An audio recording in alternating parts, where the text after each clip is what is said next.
I have the distinct pleasure of being able to introduce our Grand Round speaker this morning, Dr. Suzanne Rose. We're very excited to have Dr. Rose return and join us here, as she is no stranger to Mount Sinai.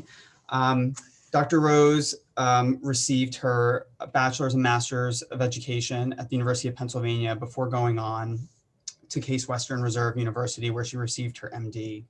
She then completed her formal graduate medical education training at the Cleveland Clinic, and then went on to hold faculty positions at the University of Pittsburgh and Cornell University.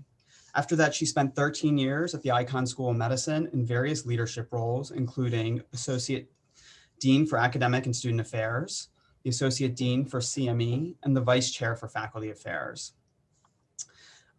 More recently, Dr. Rose was at the University of Connecticut as the Senior Associate Dean for Education, where she successfully led a team to secure one of the very few prestigious AMA grants for accelerating change in medical education. She's currently the Senior Vice Dean for Medical Education at the Perelman School of Medicine at the University of Pennsylvania, where she oversees the entire continuum of medical education. Dr. Rose has been very active at the national level with many accomplishments. Many of you may know her through her presence within the AGA, where she chaired the Education and Training Committee, went on to help lead the Future Leaders Program, and has also been an AGA postgraduate course director. She was awarded the AGA Distinguished Educator Award in 2016. In addition, she's very actively involved in the AAMC, recently completed a 2-year term of chairing the Northeast Group on Educational Affairs, and was awarded the NEGA's Distinguished Service and Leadership Award in 2015. I'm really excited to have her join us today for Grand Rounds, and have been so blessed to be able to have her as my mentor, and as she's mentored many people within and outside of GI. So welcome, Dr. Rose, and we are looking forward to your talk. Wow, thank you so much. What a wonderful, overwhelming introduction. It's so great to be back. You know, it's hard to believe that I left 10 years ago. I feel like I grew up at Mount Sinai, and I feel like it was such an honor to be a part of this prestigious division. And I miss you guys. I wish I could see you in person. I'm actually only 7 miles away in our Fort Lee apartment, so it seems what a crazy year we're having. But I'm really excited to spend this hour with you and talk about my passion, which is medical education and GI education. So I am going to share my screen with you, and somebody is going to have to let me know if it's working. You should be seeing more than a gut feeling. Perfect. Yep. All right. So let me just make sure I got everything set here. This is what we're going to do. We're going to talk about GI education, areas of innovation, but I also want to touch on some areas that have been really important for us this year: racial equity and justice, health system sciences, and then also talk about the impact of COVID-19 on medical education and on GI education. I also am going to touch on a couple of things that I just feel we need to talk about, which would include coaching, professional development, and really I have to touch on one of my passions, which is medical education as a scholarly endeavor and a way to get promoted in academics. So here's the overview. We're going to just kind of talk about the current state of medical education, focus on GME and GI fellowship, cover those hot topics, and then really answer, what does the future hold? So I'm getting old here, you guys. For the fellows who are here, can you believe, like, I was a fellow in 1988? I was only the second woman fellow at the Cleveland Clinic and the first woman who was a GI fellow there. So, you know, these are some questions that some of the faculty may laugh at, but, you know, where's the teaching attachment? So we didn't even have video endoscopes. They were introduced in 1992. There was no non-A, non-B hepatitis. We had no idea what it was, let alone being able to treat it. And are you kidding? Bacteria causes ulcers? All throughout medical school, we never even entertained that possibility. And although eosinophilic esophagitis was described in 1978, I never ever heard those two words during my fellowship. We'll talk a little bit about gender balance. We were only 4% women back then. We're up to about 17 or 18%, still not really, following the pipeline from internal medicine. And we have a way to go with diversity. But we're zooming toward the future. We have a lot of scientific information, and actually we can't teach it all. So what do we teach? What's important to teach? We have new tools and technology. And we also have a new culture in medicine of practice, teamwork, and what the next generation has brought to us, the concept of life balance, which many of us never really thought about. And of course, patient autonomy. So I wish I could take you across the entire journey of the continuum. We start with UME, and most of my life right now is spent in thinking about undergraduate medical education. There have been a lot of changes in flipping the classroom, in early clinical integration, using technology, but really GME was the forefront of medical education and making the changes toward competency-based education. And kind of what we're doing now, CME is that point of a physician's life where about 80% of our time is spent in CME, and so little effort is put into that endeavor. I'm spending a little bit more time on that now, and have kind of rechanged our entire office in CME to support what clinicians need and focus on quality and maintenance of certification. Some of you may know that I was involved in that MOC change. The AGA asked me to convene a working group, and we published the first paper of an alternate pathway for MOC. And we're making progress. Things are coming along there, but we still have a way to go. So where are we now in medical education? We have 155 accredited medical schools. That's when I checked earlier in the week. That changes because there are new medical schools popping up all over the place. But we have thousands of GME training programs.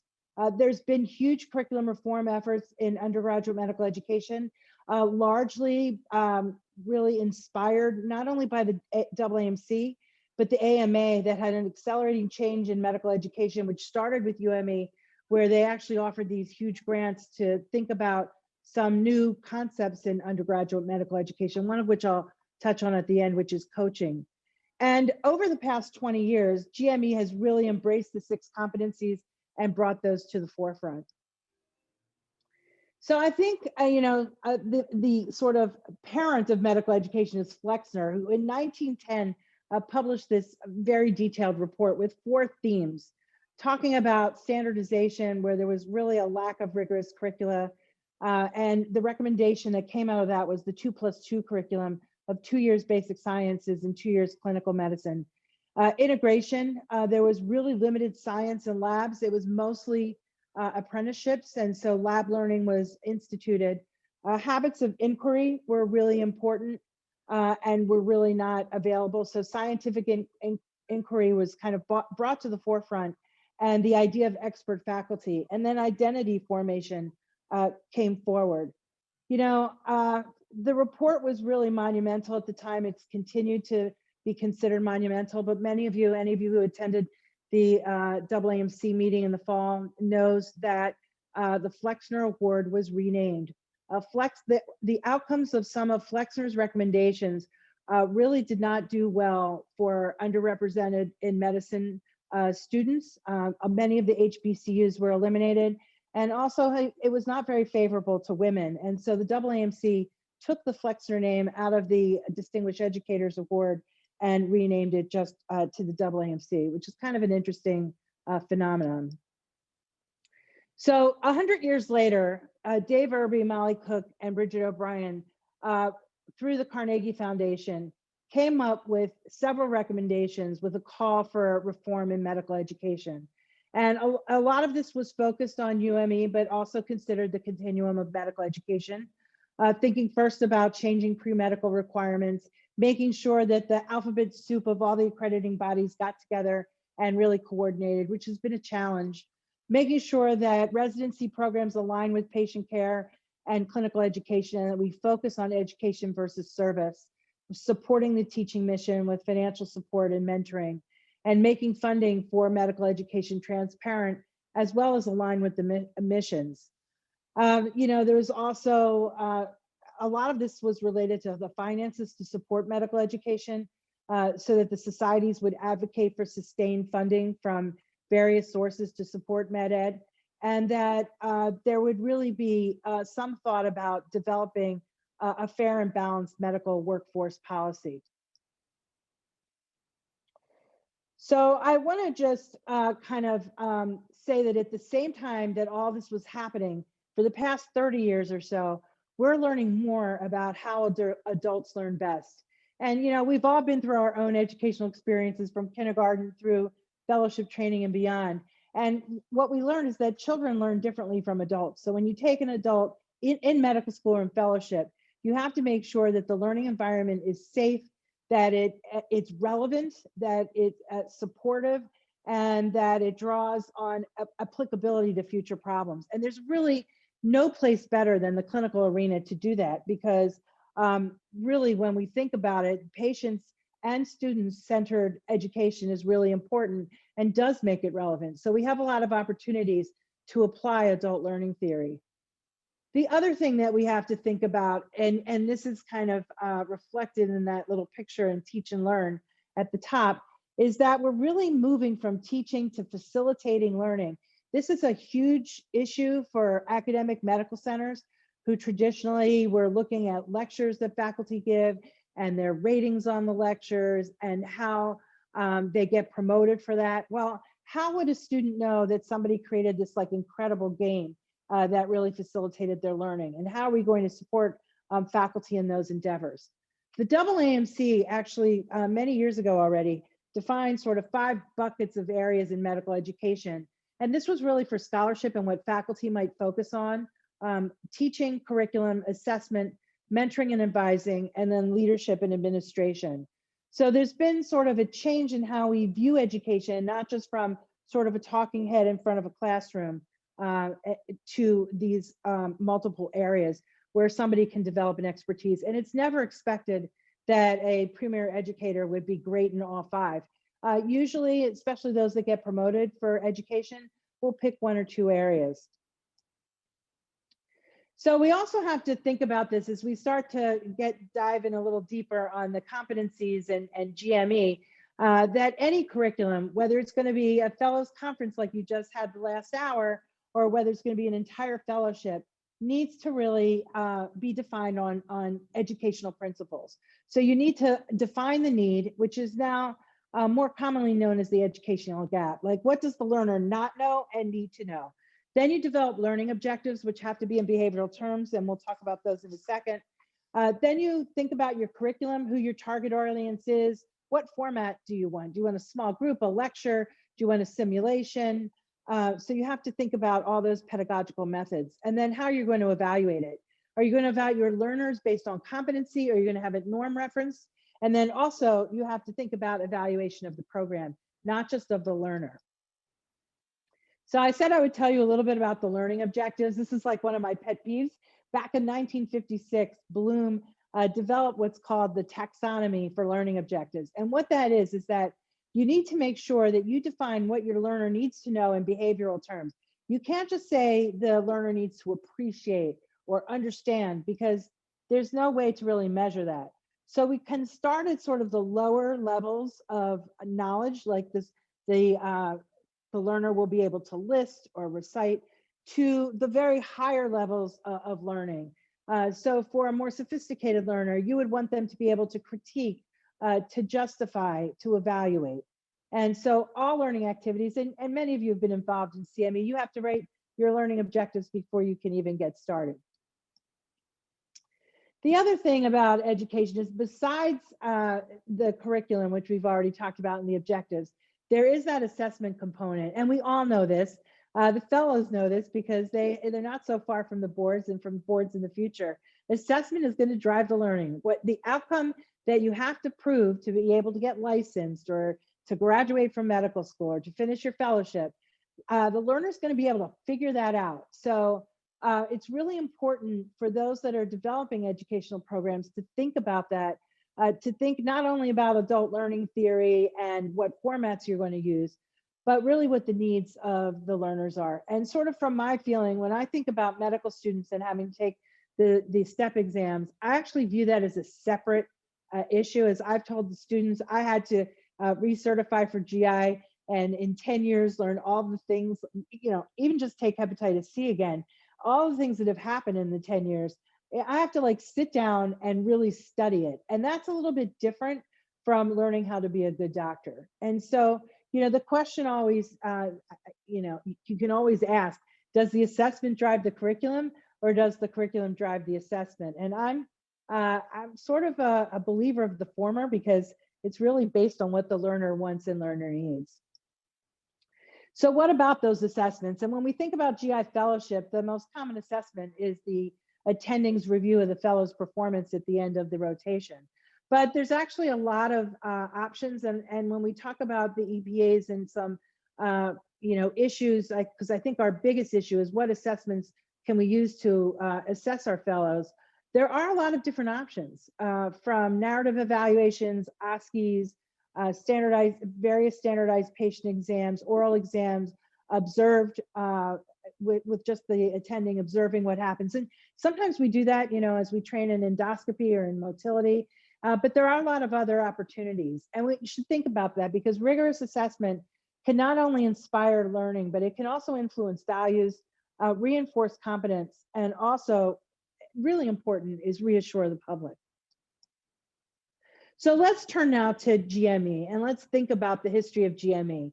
So in the early 1900s, the house staff were known to be exploited as inexpensive labor, and that extended up through a lot of the 1900s. The first GME report in 1940, which was the report on the Commission on Graduate Medical Education, really criticized the exploitation of house staff. And then there were several other reports that extended into the 1990s.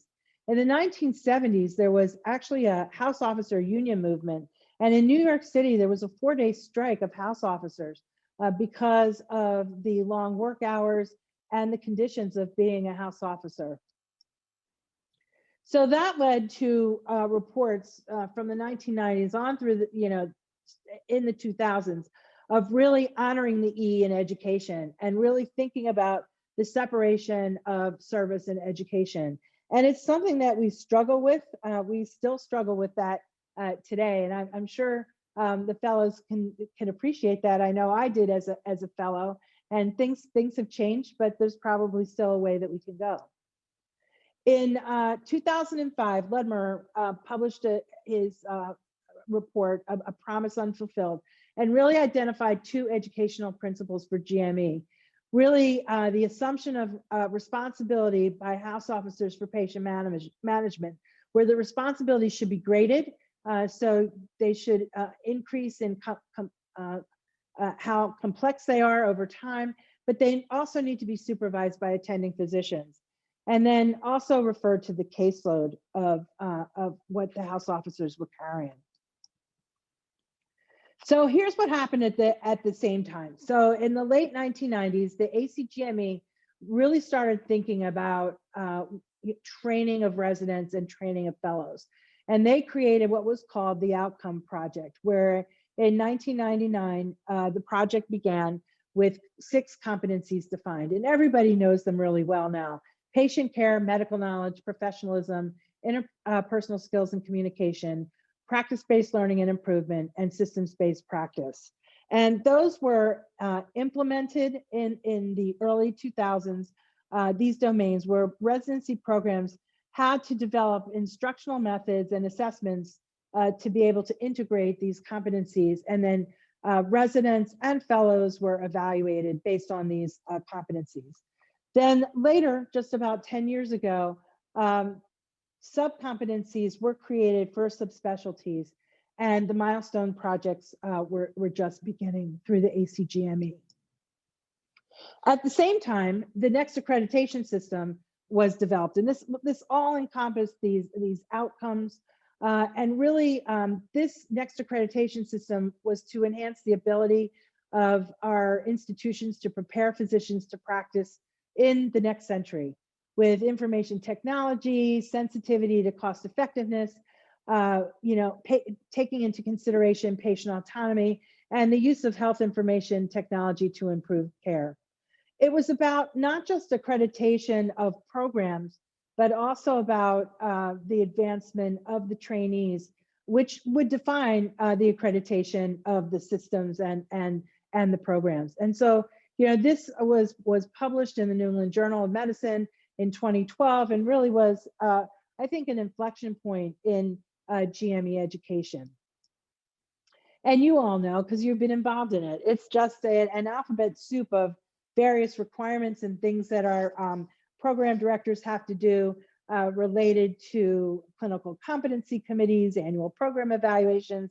But actually the GME world, which is again ahead of the UME world, started to really think of accreditation as a continuous improvement project, rather than something that you stop every 10 years and then do this like run around to make sure that you're in compliance. And so I think that's actually one of the benefits and the great improvements. And I think UME through the COVID times has been really thinking about this through the LCME changes in accreditation, but we're just not there yet.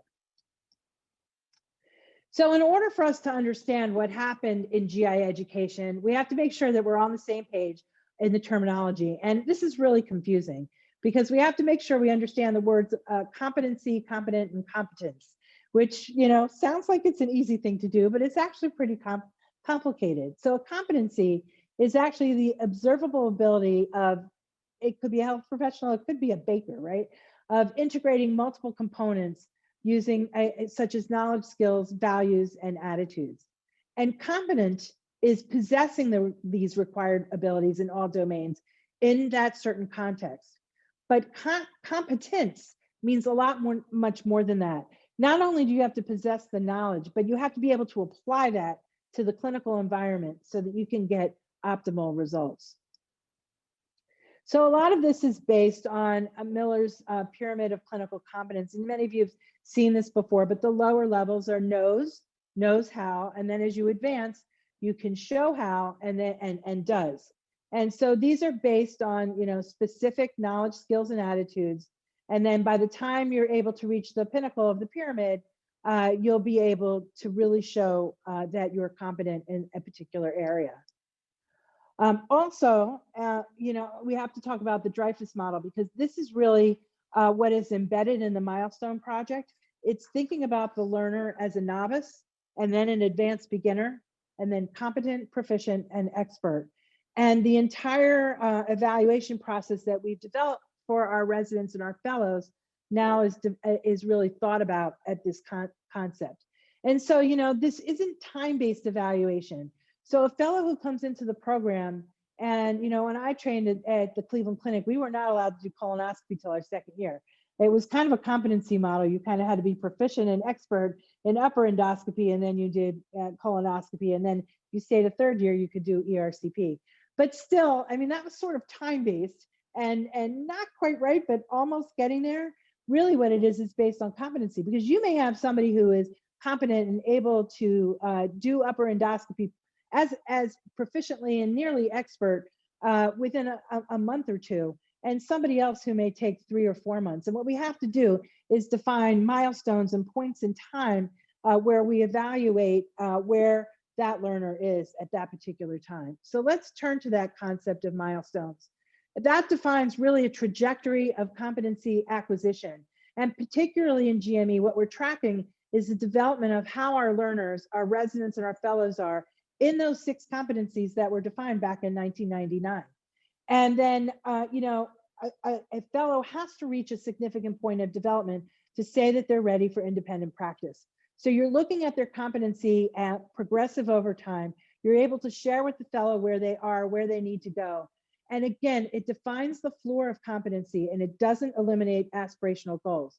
It does not, however, allow a fellow who's proficient and maybe even expert in, let's say, their second year to independently do endoscopy without an attending, just because there are other rules that we have to follow. But it's something that we've thought a lot about, and you know, it may change as we think about a non-time-based opportunity through UME, GME to CME, that maybe it's not really based on years, maybe it's based on competency. But as you think about that, you know, how do we logistically you know, implement something like that? It's very complicated. Well, just to get a couple of terms under our belt, there's the curricular milestones, which are sort of the detailed learning objectives. In GI, we don't really have them, but as I tell you about the EPAs through the toolbox that we created, and you look at the knowledge, skills, and attitudes, those are sort of curricular milestones within each of the EPAs that we've defined. But the internal medicine has drafted curricular milestones, initially drafted in 2009, and then have been revised.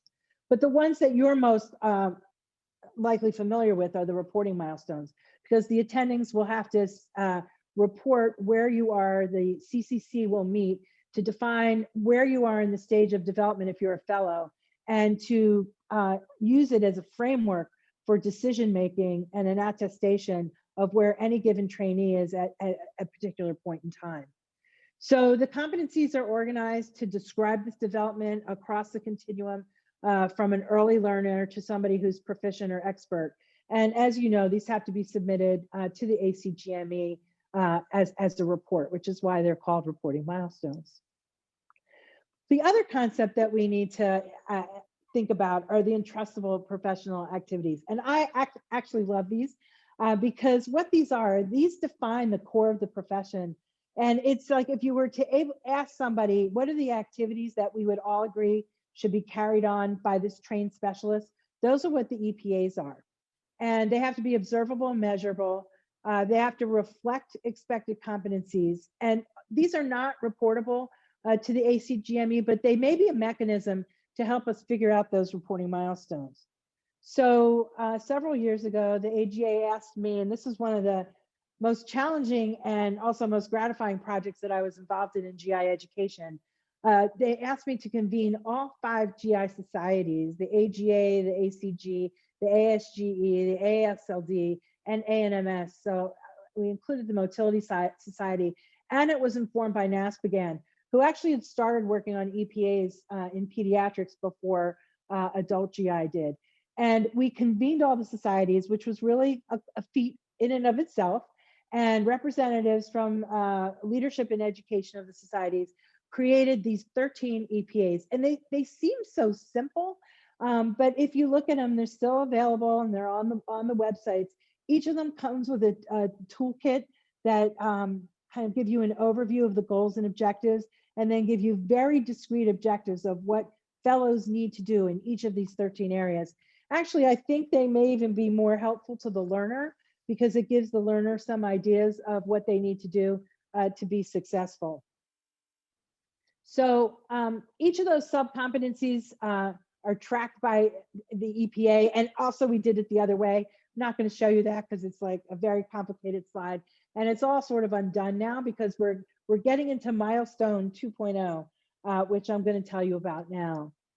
So I was very fortunate to work with Bridget and others on the Gastroenterology Milestones 2.0 project through the ACGME. And so what was that project? What we did is we looked at the first rendition of the milestone project, and the ACGME realized they called these harmonized milestones that across all specialties, whether it's internal medicine or renal or ID, there was like a set of common milestones that included the areas of SBP, PBLI, ICS, and professionalism.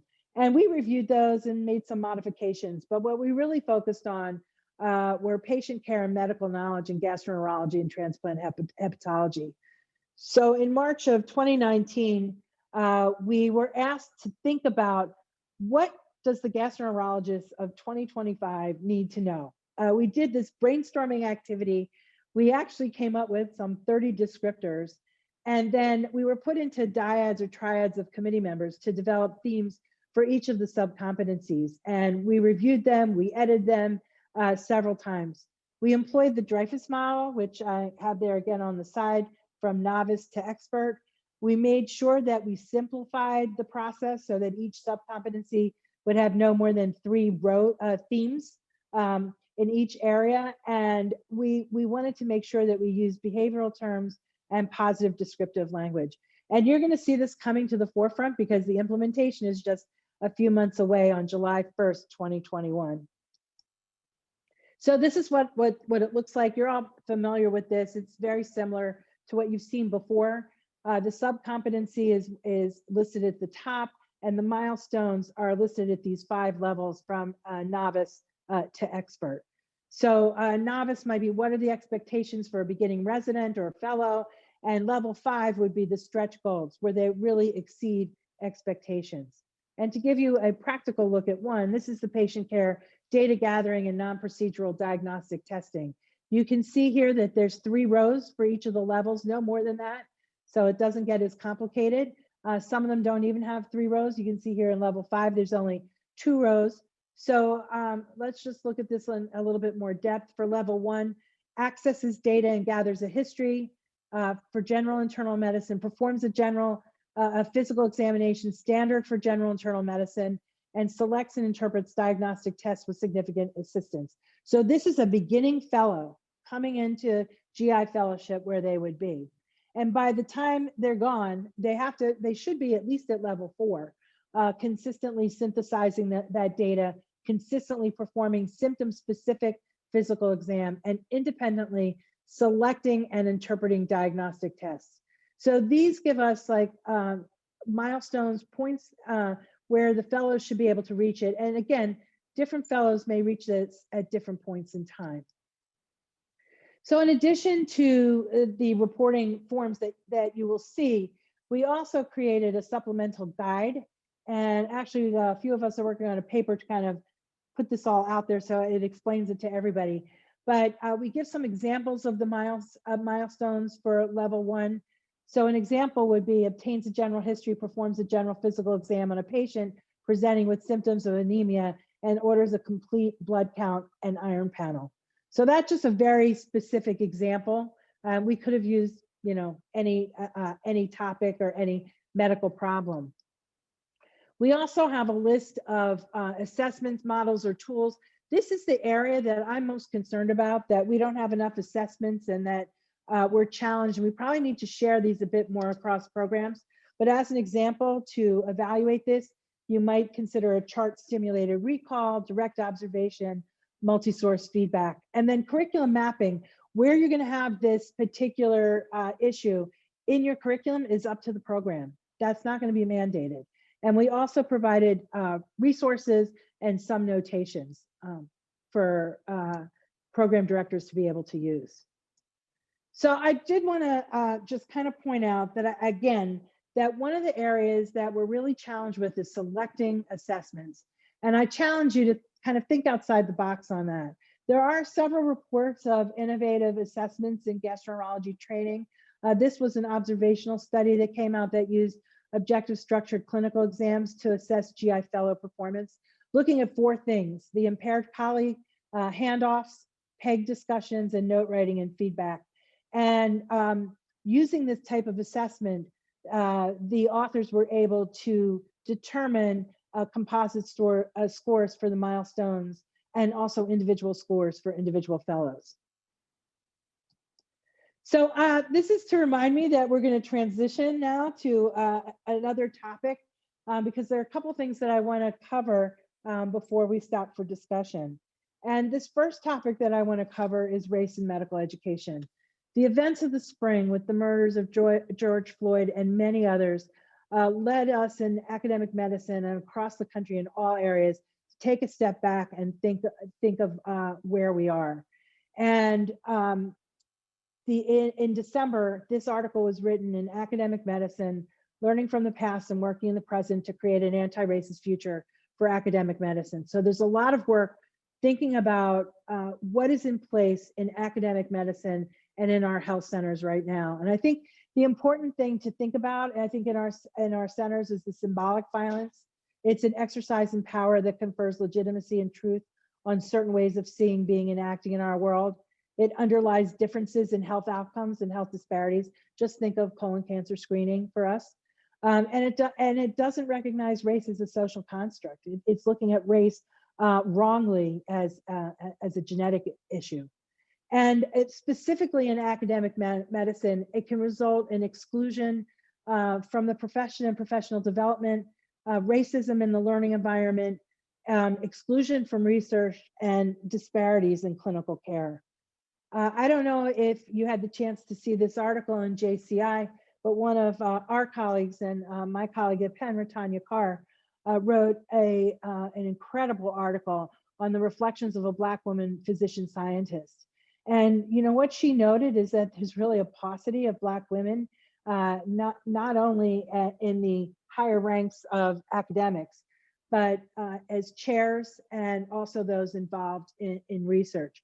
And it's a wonderful reflective piece that identifies some of the problems that we have related to gaps in supporting our Black men and women in science, and also looks at gender gaps. And I encourage you to read it because it's a very, very interesting and compelling read.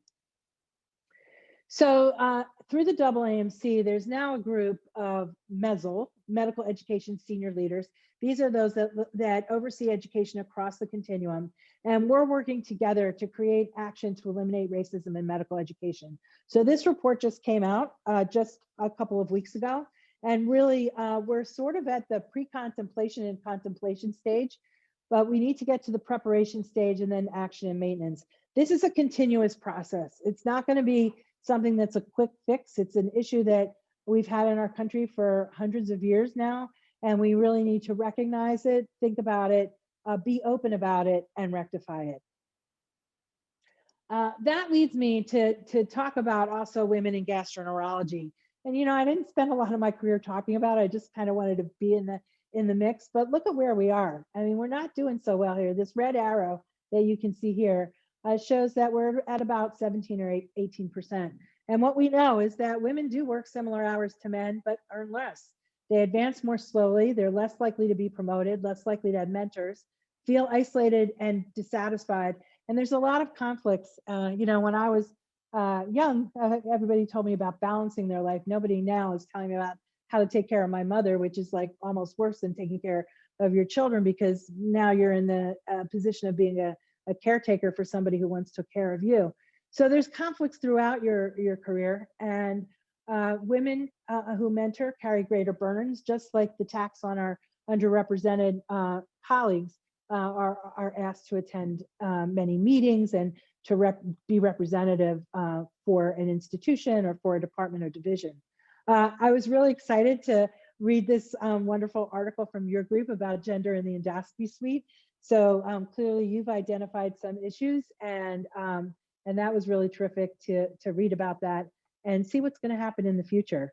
And others have talked about why the pipeline isn't there for women in GI. I'm not sure why we're still not accelerating at the rate that other subspecialties have, and it's something that we need to think about. But I've always felt that GI is a very inclusive group. I've never really felt left out, and I think that we need to encourage our colleagues to continue to make it an inclusive area of specialty. So the next topic I wanted to cover is COVID-19, and in March, the end of March, just I guess right as the pandemic was starting, JAMA reached out to me and asked me if I would write a viewpoint piece. And as I reread it, and I keep rereading it over the months, not much has changed. I think that the COVID-19 will forever change how physicians are educated. And during that time, as we just discussed, we learned about disparities in social justice. We went to online learning. We had a lot more service learning because our students had to help out. We learned how to be flexible, prepare, and I think one of the biggest silver linings is really telehealth. So I just want to tell you a little bit more about this. So this actually came out of Penn. It was an article in Digestive Diseases and Sciences very recently that looked at sort of the changes in the GI fellowship and the GI division related to COVID-19. One of the challenges was prioritizing the safety of patients and trainees, thinking about the clinical schedules as you think about fellows' education and wellness. Procedures were stopped in many places. How are fellows going to get trained? And that's really a non-issue now. The importance of communication and transparency, and then non-GI training and service. Many of our fellows were pulled to COVID boards. And that brought up the issue, which is listed above, of distributive justice. Sometimes as we all advance in our careers, we feel like there's something special by being the senior fellow or the most advanced in the group. but it was really a challenge to make sure that the work was evenly distributed so that everybody was involved and engaged in the effort. And in terms of telehealth, there have been a number of articles looking at telemedicine and gastroenterology, which I've highlighted here. But one of the interesting things is that it's not really good for our fellows, and we have to think about that. So what this article found is that in GI attending clinics, fellow participation dropped with the adoption of telehealth. And why is that?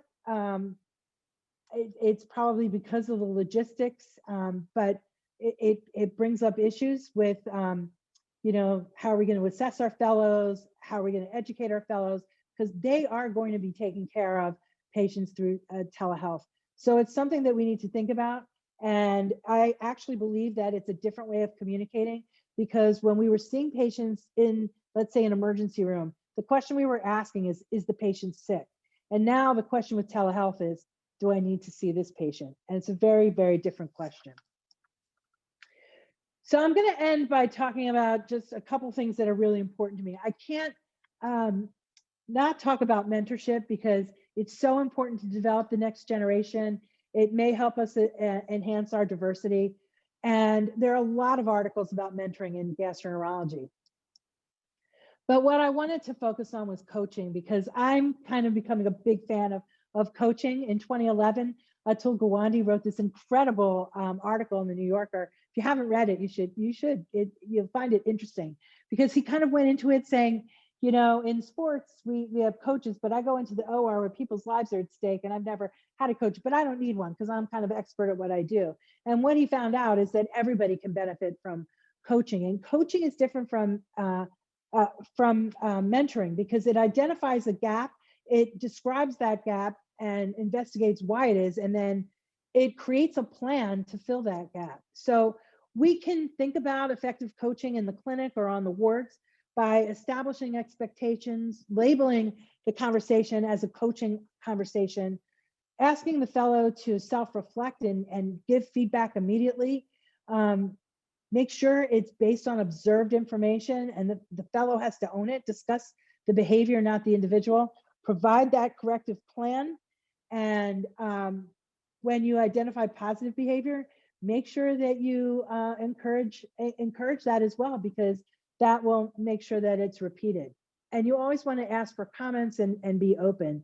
So I'm thinking about transitioning our advisor program to a coaching program for UME. And I think it's something that many programs are thinking about for residents as well as fellows. And the final big issue, which is just one slide long, is just to put a plug out there that, you know, when I came to Mount Sinai in 1997, I was in the process of being promoted to associate professor at Cornell, which I had been at Pittsburgh. Every time I moved very quickly, it didn't happen. I put my paperwork in, they sent it back and said, we don't promote people that way on education. And then I got my champions, Larry Smith and others, who kind of redefined the promotion process. And when I left Mount Sinai, I was a full professor with tenure. And so you can do that. It is a pathway. I think it improves GI education. If you want to focus on GI, you can focus in a lot of different areas.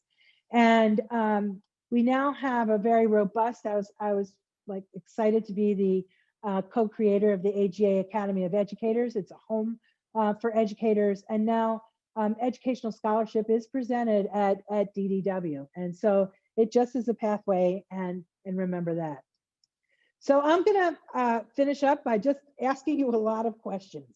Like, I don't have answers to them, but actually Bridget has a few, which I'll share with you. So first of all, there's a lot of factors affecting medical education. Changes in healthcare. You know, we now know about adult learning theory. We know that Flexner's 2+2 is no longer applicable. We got to get students into the clinic earlier. Technology, patients are different, population's aging, insurance is an issue. We now have team approaches, a rapid growth of subspecialty care, emphasis on cost-effective care, and the technology is not just in education, but in medicine. But there are other themes in disruptive innovations. Individualized education, which is really competency-based, teams, flipped classroom, interprofessional, simulation, integration, EMR, you know, blowing up the clerkship model, the physician as teacher, patients as partners, patient expectations, We didn't even talk about generational differences, technology, and digital medicine. So there's a lot to think about. In GI, it particularly thinking about the emerging technologies is really important. We heard a little bit about that in the last session. And, when you ask the question, I'm going to be a gastroenterologist, what will that GI look like?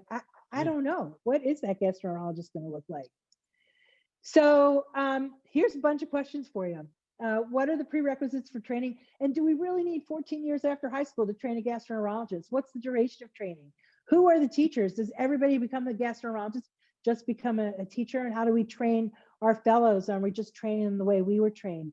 What are our goals and objectives? Does our curriculum match future needs?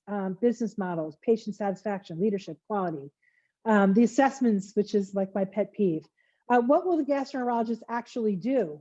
And how are we shifting educational paradigms to account for, changing accreditation and capabilities related to technology, particularly AI, which we haven't talked about. And then there'll be other questions. So many of them, I couldn't even put them on one page. So Bridget has some answers as part of his leadership program, and actually published this wonderful article with Sylvia and Gary Falk, and really identified 4 areas. Individualized learning, which we've alluded to. One thing we haven't talked about is work-based learning, and I love work-based assessments. Learning at the point of care, that's very task-based. Team-based learning, making sure that not only is there individual preparation, but we could use TBL by having our fellows in a large group, having them learn things at home, come in and do a readiness assurance test individually, but then as a team, and then have application exercises. And then gamification is something that I'm super interested in. I think that the future of medical education lies in avatars and holograms. So what do we do with all this? I kind of told you that things are changing and they're different and we've got problems, but we've got to embrace that change and prepare for it. Think outside the box. And this is one of my favorite expressions. We have to discard all dogma and accept new paradigms. So I want to leave you with pearls from my mentors. One is the F word, which is focus. That came from Jim Reynolds, who was my division chief in Pittsburgh, very first division chief. And now he's my division chief at Penn. He's the interim division chief now. I struggle with that because I like to do a lot of different things, but focus is the key to academic success. The other is Barry Kohler, who was the chairman of medicine when I was at Sinai. And Steve, you'll remember this, but this RFA came out for an RO1 in fecal incontinence, and I was writing this, grant, and I'm thinking, what do I want to be and what do I want to do? And I had this wonderful conversation with Dr. Kohler. It was around the Jewish holidays. Some of you know my husband's a rabbi, and he said, you don't have to make 3 dozen matzo balls. You can teach your children by making 1 and buy the rest. And I was like, wow, what a great concept. So, defining your own success, don't let other people define it for you. And then something my dad always told me is you always want to make your boss happy and then do what you want to do. And you want to make that boss happy until or unless it crosses your line in the sand, and never, ever, ever cross that line in the sand. And so, despite all the challenges I brought you, I just want to say that the promise of just working with our fellows, professional development, this privilege of training future GI, it keeps our profession exciting and lifelong learning. So this has been an incredible privilege for me to come back to Mount Sinai. I thank you for this opportunity. And I hope I left a couple of minutes. I think I left about 8 or 7 minutes for questions. So I'm going to leave this, stop sharing my screen.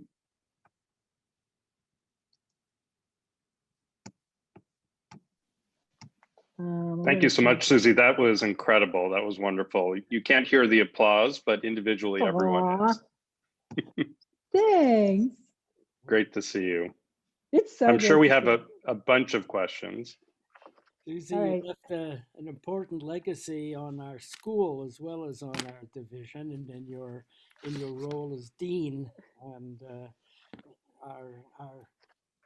the students who looked on you as a mother hen and a role model and a mentor and a supporter. It was very important. you spoke about mentoring and coaching, and I wonder if you'd comment on the role and nature of regular feedback to learners and feedback to teachers in every step of the educational process. I think that's a really important question. And part of it is making sure that you know upfront it's feedback. We used to joke that we're going to get this cap with the F on it, not just for focus, but for feedback. Because what you sometimes have to say to the fellow or to the faculty, I'm giving you feedback right now. This is time for that. And one of the things that our emergency medicine colleagues have done really well in training is that after a session, whether it's a resident or whether it's a student, they always kind of end the day by saying, let's go over what happened today. And, you know, I remember when we were created that GI Women's Health Clinic at Mount Sinai, and we often had a trainee with us. We would sit with the dietitian and the health psychologist, and Jennifer Christie and I would kind of sit and we talk with the fellow and say, let's have the feedback today. We don't do that enough. It takes time, it takes effort, but you're absolutely right. I think that regular feedback is what really promotes that growth. And so feedback, you know, advising, mentoring, coaching. The other thing we didn't talk about is sponsorship, which I think is really important for women and our underrepresented colleagues, is to kind of be that fairy godmother in the background to make sure that they get that next position on a committee. That's also equally important. I think that regular feedback is really simple to do, potentially in the outpatient teaching arena. And quite simply, at the end of every session with a fellow in the clinic with me, I simply ask them, so what did we learn today? And that's an opportunity to have them feedback to me what things they got from it, and also for me to provide to them feedback about what they did or didn't do, perhaps, that they might have learned. So it can be easy to do, but it's true that we have a lot of trouble getting our teachers to regularly provide feedback. And also, I point out, we have more trouble perhaps getting sometimes concrete feedback from our learners on a regular basis. And that's very difficult. So how do we address that part? Yeah, and that's really actually one of the issues that we're dealing with at Penn, is because sometimes I'm hearing from some of the faculty that they don't want to teach because they don't want that feedback. Because sometimes the learners give such harsh feedback that it can really impair their ability to get promoted. So part of that is really educating the learners, like, this is really important. But I'm not a big fan of these forms that you fill out, because we are filling out so many forms. I think it's much more useful to have focus groups and get that kind of feedback about a faculty member, and bring a group of fellows together and say, let's, and it's got to be private and confidential, but also the fellows and whether it's a student want to see some outcomes related to that. Oh, so-and-so doesn't spend enough time teaching me. That's probably the biggest thing. But our learners are pretty harsh in the feedback they give. And so we have to be careful about that. I don't think they understand the implications of it. And it's interesting because when you have that conversation and you show them their evaluation of let's say, a faculty member, and say, what if somebody said this about you? Like, what, how would that be? And part of it is, for learners, we have formative feedback and we have summative feedback, and we don't really have that for the faculty. Formative feedback shouldn't be used in the summative feedback. So if you have like something midterm where you give somebody some suggestions, you shouldn't penalize them because, on April the 15th, they weren't quite there yet, but on May the 1st, they were, if that's your summative point in time where they're supposed to be. And we don't have that for faculty. We don't have that interim part to get feedback for them to improve. It's a great point. Susie, first of all, thank you very much and welcome back. Great to see you. I have a question about the anti-racism curriculum. A lot of institutions and corporations have implemented unconscious bias training, and it only goes so far. And that really deals with your interpersonal relationships. But I think what we're all grappling with is the institutional and systemic racism. And in my own work over the last 10 or 15 years, it's been very important and helpful. Some of the workshops that I've done have really armed me with vocabulary and definitions. And, you know, it's like any language. If you need a common set of terms, a common understanding of definitions, what is being done at the national level, whether it's GI or otherwise, to really standardize awareness and understanding of anti-racism training? Yeah, it's a really good question. I think that's what that MESL group is doing, is trying to look at that to standardize not just the vocabulary, but some of the concepts. I mean, look, when we trained, remember, we were trained to start a patient presentation with the race of the patient in there. Some of our faculty have not been trained that we don't do that anymore. You know, that's not something that we do. And it's interesting because we've had a few faculty say, I didn't even know that, you know. And then there's the other issues related to GFR and renal function. And then there are things that are related. Look, you look in some of the syllabus and slides and some of the case studies that we've written for students, and there's just inappropriate language in there. So one of the things, I think a good start, and as we create the national conversation and get these guidelines, because I think that will take time, I think each group, whether you've got, you know, a curriculum for a GI there that you've written, should have a small committee review it and say, you know, is everything appropriate? Did we address health disparities? Did we consider the language that we're using here? And what do we need to do to improve it? And I think it's going to be a multi-pronged approach. I think there's going to be the short-term fix and the long-term fix. And I will tell you that after the events of the spring, as many places did, our students from SNMA and LMSA and affinity groups brought us 17 projects. We have these JDI, Just Do It projects that we're working on. And I felt completely overwhelmed because some of the students I felt were asking us to fix systemic racism. And I felt so overwhelmed by that because I wanted to do it, but it was impossible to do. But what I've learned is I can do my small part in it and kind of fix the problems that we have and also be an advocate for the greater good. The whole thing is very overwhelming. And in the political climate, it was even more overwhelming. And I don't know how things will change now. It's going to be interesting to see.